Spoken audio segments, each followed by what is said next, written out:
Olá, esse é o programa Justiça do Trabalho na TV, um programa produzido pela Diretoria de Comunicação do TRT e transmitido semanalmente, que traz até você os assuntos mais importantes do Judiciário Trabalhista. Hoje, com muita satisfação, recebemos em nossos estúdios o Dr. Carlos Alberto Pereira de Castro, juiz do trabalho de Blumenau, Santa Catarina. Ele veio ao TRT de Mato Grosso para dar uma aula sobre direito previdenciário, num curso para novos juízes do tribunal. O Dr. Carlos Alberto é mestre em ciência jurídica pela Universidade do Vale do Itajaí e professor de direito previdenciário no curso de especialização da magistratura trabalhista da Amatra de Santa Catarina. É autor de um importante livro, já na 9ª edição, Manual de Direito Previdenciário. Dr. Carlos Alberto, qual foi o principal tema que o senhor tratou hoje na sua aula com os juízes do TRT de Mato Grosso? Nós tentamos fazer uma abordagem mais ampla a respeito dos efeitos das nossas decisões judiciais na Justiça do Trabalho perante a Previdência Social. Então, tanto aspectos relacionados à contagem do tempo de contribuição, quando, por exemplo, numa decisão da Justiça do Trabalho se reconhece a relação de emprego, quanto também os aspectos ligados ao custeio e à cobrança daquelas contribuições devidas pelo empregador e, às vezes, também pelo trabalhador, com respeito às nossas decisões, né? Uma decisão que tenha reconhecido vínculo ou algum direito ao trabalhador, consequentemente gera também uma obrigação de pagar contribuições à Seguridade Social. E tem havido discordância ou maneiras diferentes de decidir entre a Justiça do Trabalho em Santa Catarina e a Justiça do Trabalho aqui de Mato Grosso? Me parece que não muitas diferenças, né? Há algumas diferenças pontuais, mas basicamente, em âmbito de Justiça do Trabalho, nós estamos praticamente pensando de maneira muito parecida. As decisões em matéria de reconhecimento de vínculo de emprego obedecem àquela característica típica do juiz do trabalho de observar a primazia da realidade acima de tudo, independentemente da existência de provas documentais ou não, o que demonstra a nossa visão social do problema, não é? Porque muitas vezes no trabalho informal, no trabalho sem carteira assinada, o empregador não produz realmente nenhum tipo de documento capaz de demonstrar que tenha acontecido uma relação de emprego, né? O trabalhador, então, fica prejudicado na questão da produção da prova. Ou seja, se não tem documentos, a única possibilidade que ele tem de provar a relação de emprego é por testemunhas. Não há outra saída. E o que acontece, o problema que acontece em geral, é que, embora a Justiça do Trabalho reconheça uma relação de emprego, manda o empregador pagar os direitos do trabalhador, quando esse trabalhador busca a sua aposentadoria junto ao INSS, o INSS não reconhece esse tempo. Esse que é o problema central da questão? Com certeza. Nessa parte, relativamente ao reconhecimento das nossas decisões pelo INSS. Por quê? Na legislação do trabalho, na CLT, na lei dos domésticos, na lei dos rurais, não há nenhuma exigência para que o empregado comprove perante o judiciário que tenha trabalhado mediante uma prova documental. A prova que ele faz é a prova que está ao alcance dele. Então, a CLT não exige que ele tenha um contrato formal de trabalho ou que necessariamente tenha havido provas documentais para que ele comprove isso na Justiça. Em contrapartida, lá dentro da Previdência, a Lei 8.213, que é a Lei de Benefício da Previdência, tem um dispositivo que exige, para o cômputo do tempo de contribuição, um início de prova material. E, então, a interpretação que é dada dentro do INSS é que mesmo naquelas situações em que o vínculo foi reconhecido por um juiz do trabalho numa decisão proferida aqui na Justiça do Trabalho, haveria essa necessidade, o que causa um contraponto, porque ora o Estado diz que um determinado cidadão é trabalhador empregado de uma determinada empresa, de um determinado empregador, ora o Estado vai dizer que não, porque a Justiça do Trabalho e o INSS pertencem efetivamente ao Estado brasileiro.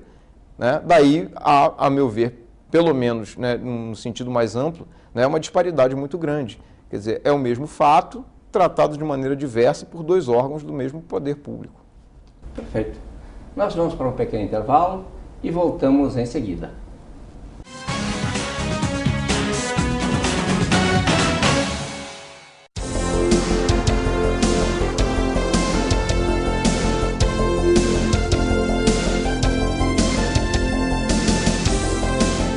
Um acordo inovador envolvendo o CEPROMAT, Centro de Processamento de Dados do Estado de Mato Grosso, e o Sindicato dos Trabalhadores do setor, foi assinado durante a inauguração das novas instalações do Núcleo de Conciliação do Tribunal Regional do Trabalho.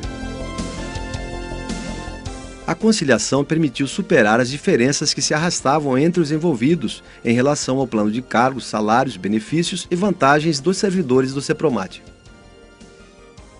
Tem alguns itens constantes no PCCS que estavam barrando a migração de alguns funcionários de um nível para o outro, de uma classe para outra.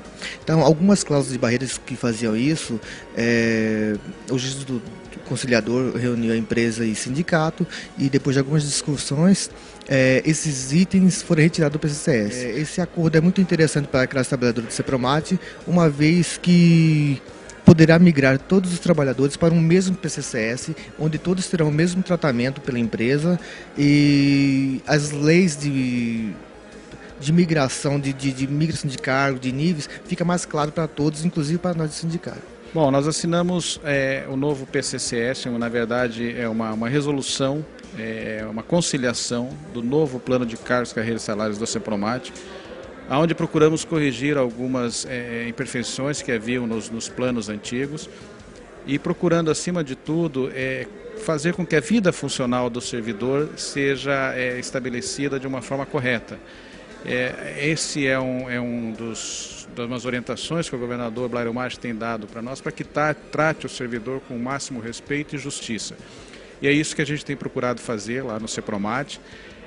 Já evoluímos bastante aqui no núcleo de conciliação, temos vários acordos firmados aqui no núcleo de conciliação.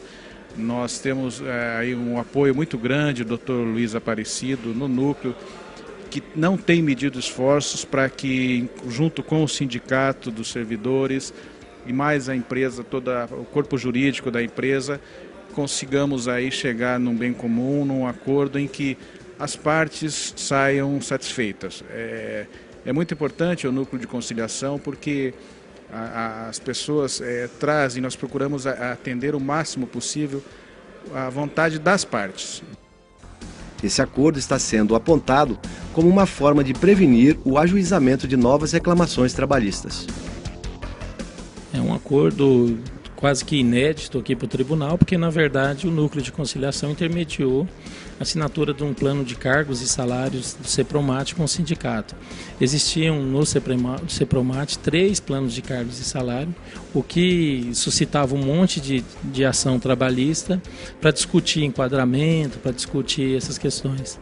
E os advogados, o sindicato, o próprio CEPROMAT convocou o núcleo para intermediar, e nós aceitamos o desafio e, graças a Deus, hoje concretizamos essa vitória, porque é salutar a gente destacar que com a uniformização do plano de cargos e salários, a tendência é que os empregados tenham segurança no seu trabalho em relação ao seu plano de cargos e salários, e também o número de processos é um trabalho preventivo, inclusive, que a Justiça do Trabalho passa a fazer. Eu acho que é uma situação inovadora e que, graças a Deus, coincidiu com a inauguração das novas instalações do Núcleo de Conciliação. Sem precisar de ações da Justiça do Trabalho, empresa e sindicato, com a intervenção do juiz, já fez um calendário de promoções para todos os trabalhadores, dessa forma evitando acionar a Justiça do Trabalho para obter esse direito.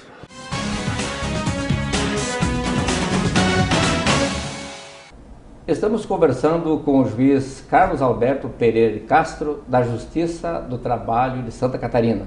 O nosso assunto hoje é direito previdenciário. Doutor Carlos, para nós completarmos aquele assunto que estávamos falando, quem está com a razão, afinal de contas? A Justiça do Trabalho ou o INSS? E essa disputa não acaba causando um aumento do número de recursos na Justiça do Trabalho e também do número de processos entre as partes e o INSS na Justiça Federal? Sim, pois é. Me parece que a melhor forma, a forma mais adequada de tratar o assunto é aquela que é abordada pela Justiça do Trabalho. Mas me parece que o dispositivo da Lei de Benefícios, que exige a prova documental, ele até atenta contra alguns princípios fundamentais, como o princípio chamado de princípio de aptidão para a prova. O trabalhador não tem como fazer uma prova documental se essa prova documental não existe. O trabalho informal, né, como nós sabemos muito bem, é aquele que caracteriza, inclusive, a sonegação fiscal por parte do empregador. O empregador que mantém o empregado sem carteira assinada, ele faz isso com uma única finalidade, é fraudar tanto a legislação trabalhista quanto a legislação previdenciária. Ele para de pagar tributos, ele para de pagar créditos trabalhistas e, com isso, ele comete um crime. Então, seria muito complicado imaginar que algum empregador mantivesse documentos que incriminassem a si próprio. Então, como que o trabalhador vai produzir essa prova? Ela é uma prova impossível. Então, me parece que é muito mais coerente estabelecer que a relação de emprego se prova pelos meios admitidos possíveis, né? E não por aqueles impossíveis. É aquilo que nós já fazemos. Evidentemente, há situações como revelias, né, em períodos contratuais de longo tempo já passado, que o juiz tem que tomar as cautelas necessárias para não eventualmente decidir sem que haja um mínimo de prova, nem testemunhal, que caracteriza a existência realmente de uma relação de trabalho. E realmente o grande problema é que essa divergência acaba desembocando em uma segunda ação trabalhista que o trabalhador agora tem que mover, né, não contra mais o empregador dele, mas agora contra o próprio INSS na Justiça Federal, com o risco, inclusive, de decisões discrepantes, porque às vezes a Justiça Federal não reconhece também os nossos efeitos das nossas decisões. E o trabalhador fica no prejuízo, né? Uhum. Eu agora perguntaria para o senhor, que conselho o senhor daria a um trabalhador que arruma um emprego e o seu empregador não registra o total do salário na carteira, burlando a legislação previdenciária? Certo. É um outro problema também de sonegação fiscal, né? Quer dizer, o empregador, quando paga um salário por fora, na verdade ele tenta se livrar do pagamento da contribuição para o INSS. Me parece que esse trabalhador deve comunicar isso imediatamente, então, da maneira como ele puder, né, às autoridades competentes. Seria, no caso, o auditor fiscal da Receita Federal, as cidades onde tem delegacia da Receita Federal, hoje cabe à Receita Federal fazer essa fiscalização. Onde não há, seria o caso de comunicar ao Ministério Público. Por quê? Porque é a prática de um crime. E o Ministério Público tem... Então, qual é o risco de perder o emprego com isso? É que hoje em dia, pelo menos assim, em âmbito de Ministério Público do Trabalho, nós sabemos que o Ministério Público recebe essa denúncia, mas guarda o sigilo da fonte da denúncia. Né? Então, quer dizer, o trabalhador vai prestar a informação à autoridade competente, mas vai ficar com o seu nome guardado sigilosamente dentro da instituição. Ele não vai fazer uma denúncia anônima, ele vai chegar lá e vai se identificar para o promotor de justiça, para o delegado, para a pessoa que vai recebê-lo. Mas essa informação, daí para frente, fica guardada dentro da instituição. Protegendo o trabalhador. Protegendo o trabalhador, para que ele não sofra represália. E na contrapartida, doutor, aos empresários que deixam de recolher a devida contribuição previdenciária, que conselho o senhor daria? É vantagem para eles ficar sonegando? A gente sabe que o imposto é alto, mas é vantagem para o empresário sonegar parte disso? Não, me parece que não, né? Quer dizer, na verdade é uma aposta muito pesada e perigosa. Por quê? Hoje os mecanismos de controle são cada vez maiores. A Receita Federal passou a ter a competência fiscalizatória para essa matéria, junto com todos os outros tributos federais, e a perspectiva de um cruzamento de informações é cada vez maior. Eles estão realmente trabalhando nesse sentido. O Ministério Público, por outro lado, tem ajuizado ações penais contra os empresários flagrados em sonegação fiscal. Então, me parece que é um risco desnecessário. Me parece que a empresa, hoje, que quer tornar competitiva, ela tem outros meios para buscar isso, que não seja simplesmente atuando à margem da lei. O risco é muito grande e é um risco pessoal que o empresário assume. Né? A empresa do risco financeiro de causar uma dívida que pode se tornar impagável, porque as multas são altas, os juros são os juros da taxa Selic. Então, quer dizer, há um risco de quebra da empresa. E pior, há um risco do próprio empresário vir a sofrer um processo criminal e ser condenado por sonegação. É melhor, então, pagar o imposto com certinho, certeza. Evitar problemas futuros. Nós vamos para mais um intervalo e voltamos para o nosso último bloco.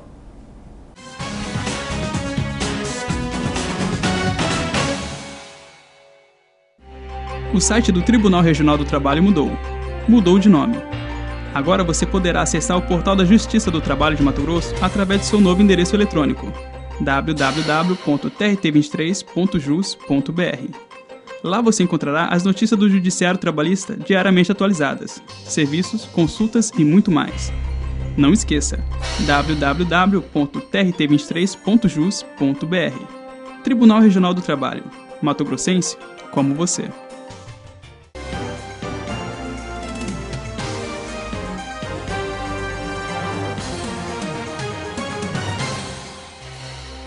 Dinamizando ainda mais a prestação jurisdicional, o TRT da 23ª Região coloca à disposição do usuário o sistema de peticionamento eletrônico.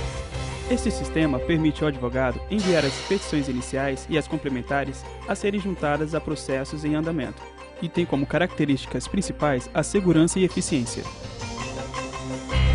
Para fazer uso desse serviço, é necessário apenas o cadastramento prévio que está disponível no site www.trt23.jus.br.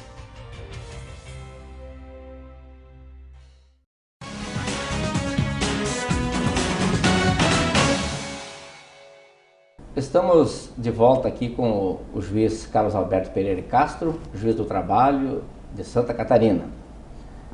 Doutor Carlos Alberto, a falta de comunicação do acidente de trabalho, a chamada CAT, é um problema para o trabalhador quando acontece um acidente e a empresa não faz esse comunicado. Hoje, principalmente a questão de LER, que é uma dificuldade de comprovar a existência ou não dessa doença, a ausência da CAT tem dificultado muito. Como que o trabalhador pode superar essa dificuldade? Bom, existem novidades boas nesse sentido, né, porque a própria legislação previdenciária criou uma nova forma de tratar esse assunto. Antigamente, a Previdência só reconhecia a natureza acidentária de uma doença ligada à incapacidade quando havia emissão de comunicação de acidente pelo empregador e o perito chegasse à conclusão que, de fato, tinha alguma ligação. Né? Então, o caso de LER, de DORT, né, eram os principais. Hoje, o que acontece? Houve uma mudança na lei, foi criado o artigo 21A na Lei 8.213, que prevê a presunção da natureza acidentária, a natureza ocupacional da incapacidade, quando a doença seja de grande recorrência na empresa. Então, há uma conexão entre o código da doença diagnosticada no trabalhador e aquelas doenças que costumam acontecer na empresa. E isso não é mais tomado pelo número de comunicações de acidente, mas pelos benefícios pagos pelo INSS no lapso dos últimos 5 anos.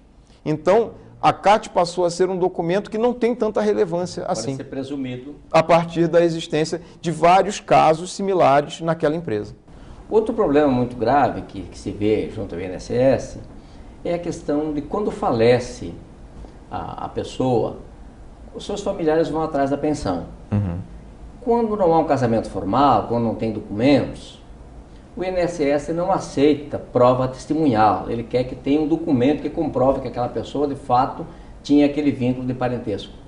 Como superar isso também junto ao INSS? Bom, há algumas situações, principalmente naquelas camadas mais necessitadas da sociedade, mais carentes, e às vezes também no meio rural, onde a prova documental, o documento é algo que não costuma acontecer, em que isso vai ter que ser superado, sim. Né? A legislação previdenciária, na verdade, a regulamentação da legislação previdenciária foi muito rígida, e a legislação que trata da união marital não decorrente de casamento civil, ela é muito mais ampla, muito mais aberta, muito mais flexível. Então, me parece que quando o INSS, por acaso, negue a pensão a um ex-companheiro ou ex-companheira, né, de um segurado ou segurada falecido, é necessário ajuizar a ação na Justiça Federal e argumentar, colocar a situação de que efetivamente naquele caso não há documentos, mas que efetivamente há uma união. Às vezes isso se prova até por exemplo, o dono da mercearia da esquina, que sabe que os dois conviviam juntos porque compravam naquela mercearia, né? Às vezes a pessoa que atende eles no posto de saúde, né? O médico que trata da família. Então, há algumas outras situações que o legislador não pode ser tão rígido assim. Mas vai depender de mais um processo na Justiça Federal. Novamente, uma dificuldade também. De fato, de fato. Mas está ótimo. Nós queremos agradecer ao Dr. Carlos Alberto, mas antes de encerrar o programa, queria apresentar o livro dele, esta importante obra aqui, Manual de Direito Previdenciário.